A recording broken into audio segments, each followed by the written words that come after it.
Good morning, Mitch. Appreciate you joining us today. Well, Chip, thanks for inviting me. I'm glad to be here. Yeah, we're excited to have another 10 minutes of some insight from an executive that, in your case, how long have you been with Skyline?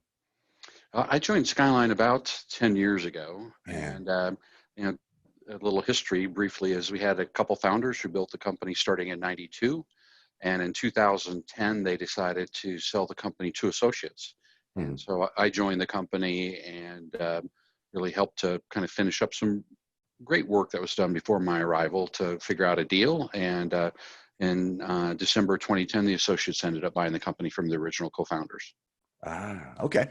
Well, one thing to note is that Skyline has had a storied past for many, many years in the state of Wisconsin as a go-to Microsoft partner, a go-to software development firm that specialized in designing and developing really sophisticated software solutions for customers. And during that period of time, and since not only 92, but since you've been with the business, a lot has changed. I mean, literally, we have the introduction of public clouds and even private clouds into the mix.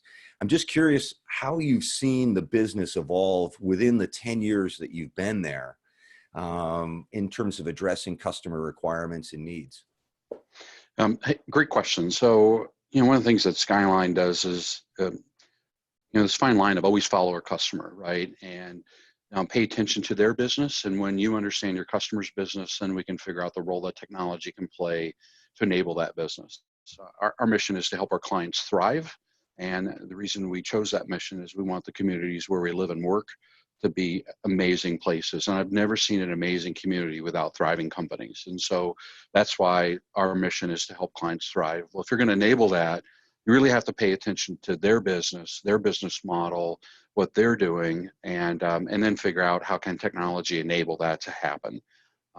And sometimes there's a little bit of people don't know what they don't know, so we have to lead the thinking, and other times you have to get really integrated into their strategy and understand what they're trying to accomplish. And I think that's some of the secret sauce of Skyline is pay attention to your clients, understand what business problem we're trying to solve or how we're trying to transform their business and enable that to happen. And when you do that, it causes you to do things differently. So you mentioned that we're a software development company. I describe a big part of our business is building modern applications. Mhm. And those applications are designed to help our clients differentiate themselves in the marketplace. When I joined Skyline 10 years ago, I really sensed the market was, buying off the shelf was in vogue. And, custom software had somewhat of a bad name. And so, if you think of the evolution of technology, hardware came faster than off the shelf software. And so there was a lot of custom software made that wasn't very good software. People lived with the pain of that in the 80s and 90s. And so the shift really was now, man, I'm going to go buy anything off the shelf that I can. What we've really done is say to our customers, if you have back office activity that doesn't really matter in your business model, then maybe you should buy off the shelf. But if you're trying to differentiate yourself in the market, if you're trying to have competitive advantage with your business model, then we think you should consider custom software. And oh, by the way, we've all gotten a lot better at writing applications that are scalable, and the cloud has enabled a lot of that as well. So, from a trend standpoint, I would really say that differentiation and competitive advantage and innovation is what Skyline has worked to enable in our customer base. It's not the back office stuff, because there's a lot of great software that's out there that people can buy. But if everyone buys the same software, there's no competitive advantage, there's no differentiation. And our custom software practice has tripled in the last 10 years in size. And so my concerns were really unfounded when I got here. And I think a lot of it has to do with, frankly, we're pretty good at what we do, and our customers have recognized that. And differentiation is really hard.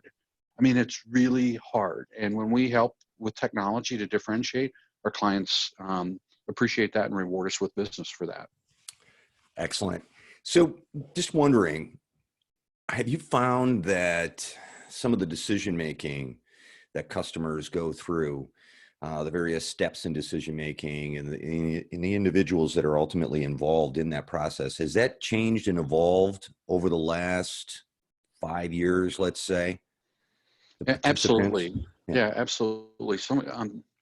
Again, when I look at my tenure here, and I didn't grow up in IT, I was kind of the business manager who had to get a return on investment from these things. So I've been a general manager and a brand manager and not the technical guy.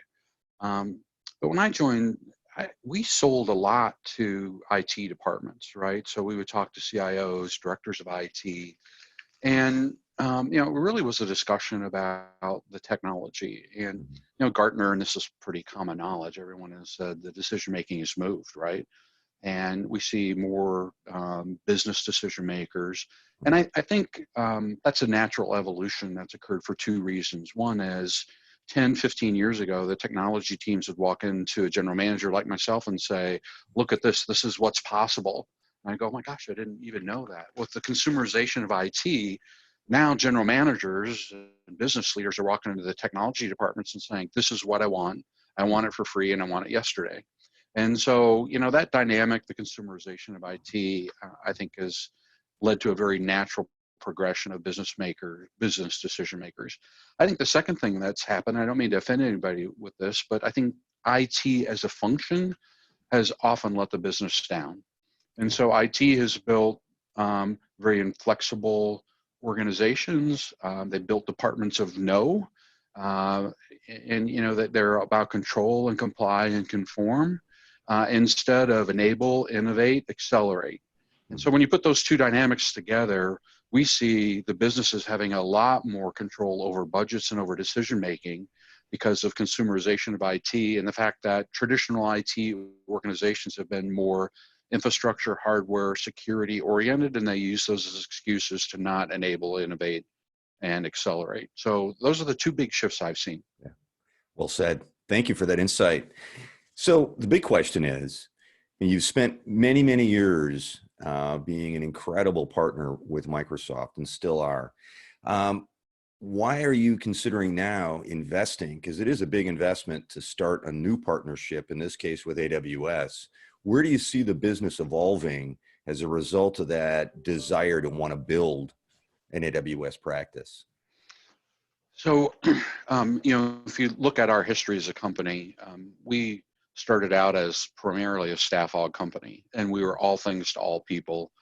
And once we got through Y2K and the recession of 2001, we realized that you can't be all things to all people, and we felt like we had to be really good in order to be the kind of company that we wanted to be. And so, in the mid 2000s, the company made I think, a good strategic decision to focus on the Microsoft solution set. And the concept was anywhere in the state of Wisconsin, if people said, hey, who's a great Microsoft partner, we wanted the answer to be Skyline. We were about a $7 or $8 million company. We had 60 or 70 people at that point in time. And so we really gave our customers and our associates the gift of focus. From an associate standpoint, they could build their skills and narrow the breadth of everything that you could learn in IT to the Microsoft stack. And again, when our clients engaged with us, we were just really good at the Microsoft stack and what we did. And to be clear, Microsoft's been a great partner, and we continue to be a Microsoft partner. We're gold in all kinds of areas, and we're managed partners, and we sit on advisory committees within that company. But I started this discussion with follow the customer. And when we go in and consult with our customers, we're talking to them not just about custom software, modern applications. We also have a very large data practice. We also do a lot with office productivity and modern workplace tools. And people are asking us around strategy and roadmaps, and we felt like if we didn't understand what all the alternatives were, it makes it very difficult for us to give quality coaching to our clients.